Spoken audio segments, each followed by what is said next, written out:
What's cracking, everybody? Welcome back to the channel. New video.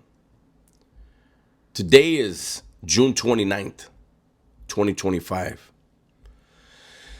The month of June for me, those of you that follow me on TikTok, you already know I kind of did a little thing on TikTok about it. But the month of June for me is really a month of introspection, right?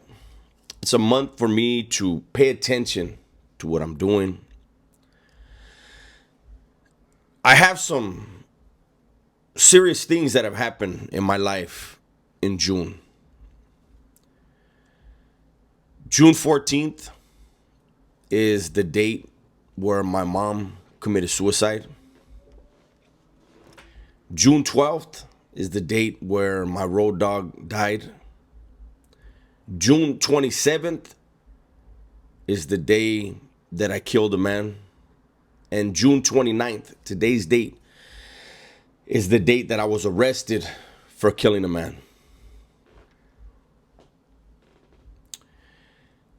June 12th and June 14th, there was nothing I could do in either one of those things. So it's a time for me to just remember them. And that's basically it. You know, that's the sad thing. Just remember them. June 27th and June 29th, those were personal decisions, right? June 27th, I killed a man from my own neighborhood. I know that there are a lot of people, a lot of trolls that like to tell the story way different than what it really was.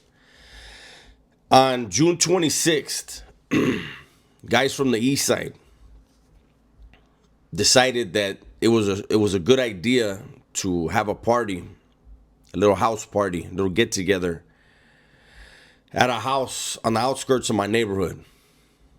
And a couple dudes from my neighborhood happened to hear the music. They were actually waiting for some people to pick them up. They heard the music and they were like, oh, the homies must be partying. They walked in on the party. Found out it was dudes from the east side. Something happened. Somebody wound up with some broken bones. So that guy's family was upset. And so they got a hold of some of their friends, and a guy from my neighborhood, he claimed a clique that didn't exist anymore, the West Side Boys. Him and some other family members and friends piled in a car and decided that the next day on the 27th that they were going to retaliate. They were going to go put in work. They told the cops that they were there to put in work. Unfortunately for them, they met me. They ran into me. I did give them an opportunity to leave. They came 3 times. I gave them an opportunity to leave when they came on foot. The 3rd time they came on foot. According to the cops, the car that they drove up in, they parked it a mile away and walked on foot with weapons. The man I killed was 29 years old. I was 19. The trolls like to tell the story that it was an innocent person, a civilian, and it was a kid. No, it was a dude from my neighborhood backing up some family friends. They had earlier yelled a rival neighborhood. Not east side either. They yelled out Goleta. And we saw that they were older cats. And so we were like, okay. Back then, nobody would come into our neighborhood. The fact that these dudes came in, even though it was on the outskirts, where the murder happened wasn't even a West Side hangout. Wasn't a neighborhood hangout. We were celebrating the baptism of one of the homies' sons. When they came the 3rd time and we caught them on the corner, I told them they can leave. I asked them who they were, what they were looking for. They wouldn't respond. I warned them where they were and how dangerous it was for them to be where they were, especially since we didn't know who they were. Still wouldn't respond. And the man that I wound up killing, had what looked like, to me, it was in the dark. There was a street light behind them, but it looked to me like he had a pipe in his hand. There was 5 of them. There was 14 of us. These are older dudes. We're used to getting into shit. In my head, we're going to beat the brakes off these dudes. The problem was when I was asking them what they wanted, who they were looking for, why they were in the West Side, why were they in this neighborhood, and they wouldn't respond. One of my homeboys, or a dude from my neighborhood that wound up cooperating later, he reached over and he slapped the guy that I wound up killing. He told him, answer my homeboy, he's talking to you. The guy next to him reached into the back of his waistband and took a step back and said, what's up then? That's when our guns came out. I tried to tell these dudes to leave. And this is something that I know their families don't know. Imagine being friends with somebody and you ask him to back you up. And when you're told you will be allowed to leave if you just get on out of there ASAP, and you choose to reach in your waistband like you're tough, you're not going to tell the family that. That same dude that reached into his waistband and said, what's up? When all hell broke loose and everybody was chasing everybody around, he ran straight to a payphone and dialed 911. Called the cops. Started the whole thing. His brother was the one that got hurt, bones broken the night before. That individual jumped on the phone, called 911.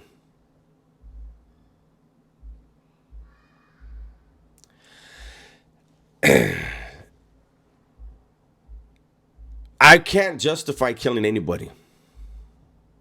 The person I was back then, I had no problems killing anything.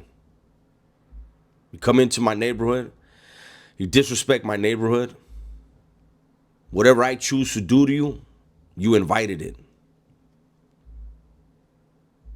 And that's the mentality a lot of these dudes, well, I can't say a lot. That's the mentality of dudes in the streets nowadays. It's the same. My case happened, about 30 years ago, damn near now.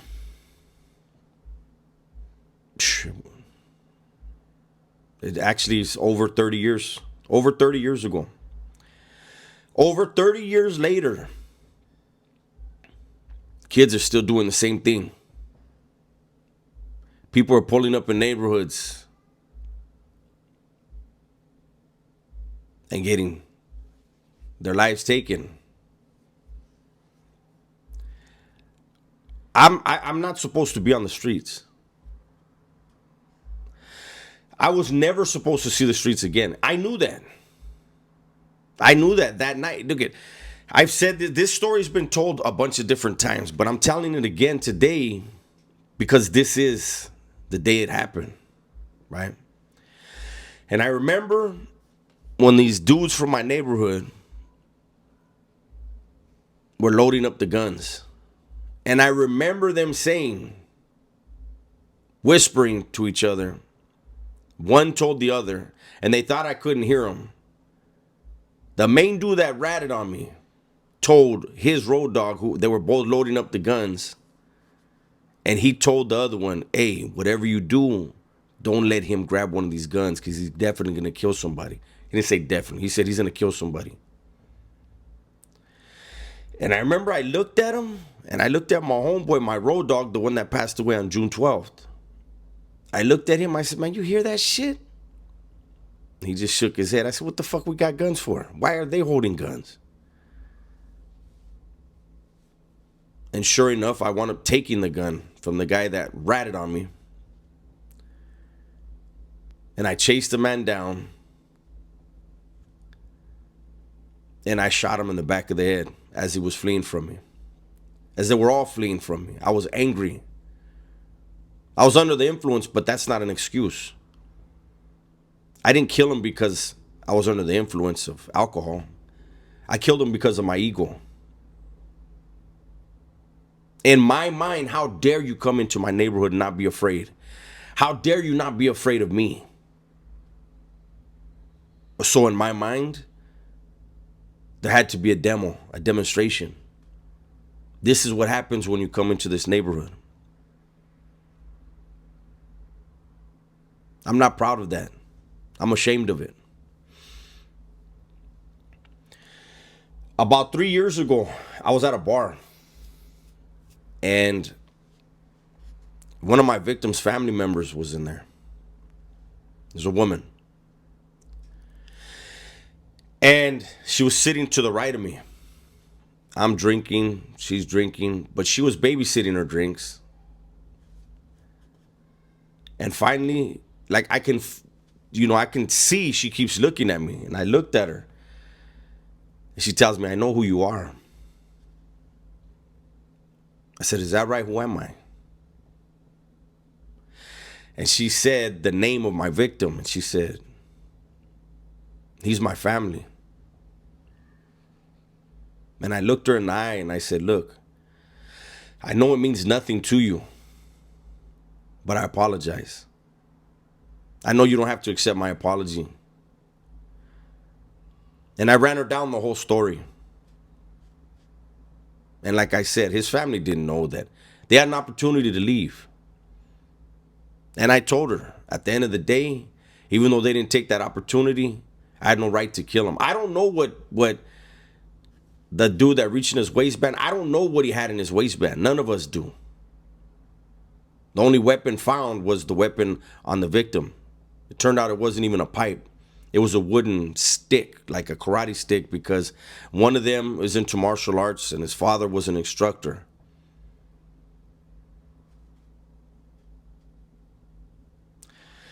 The lady, the woman, cried, but she thanked me.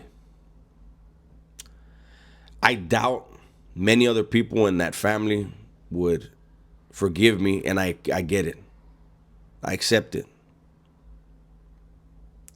But I wanted to make sure that today, June 29th, the day of, I was going to do this video on the 27th. But I do think of my victims. When I killed that man, he had a wife and he had a newborn son who had just gone through a medical procedure.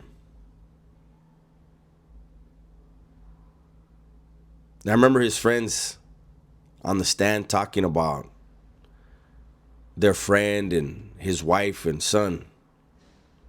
So I was like, I don't know if I should do it on the 27th because that's their day, right?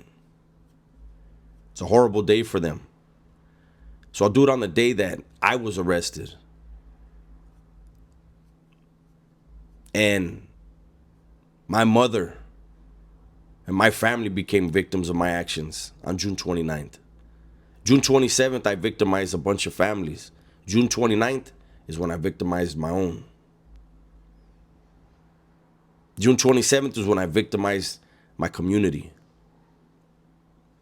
So I decided to tell this story today, the 29th. I'm not going to do this every year, but it was on my heart to do it this time. There's a lesson here, like I said earlier. Over 30 years later, there's kids in the streets still doing what I did over 30 years ago. And there's no promise, there's no guarantee that they get lucky and get released. If it wouldn't have been for a law change, I'd still be there. But the person that I was accepted that. I didn't live by the laws of the streets or society. I live by the laws of the streets. They're fluid, constantly changing. Some laws don't, some do. But that's my video for today, man. Hopefully you guys enjoyed it. Everybody, please be safe, be smart, and tell the ones you love that you love them, man. I'm out of here.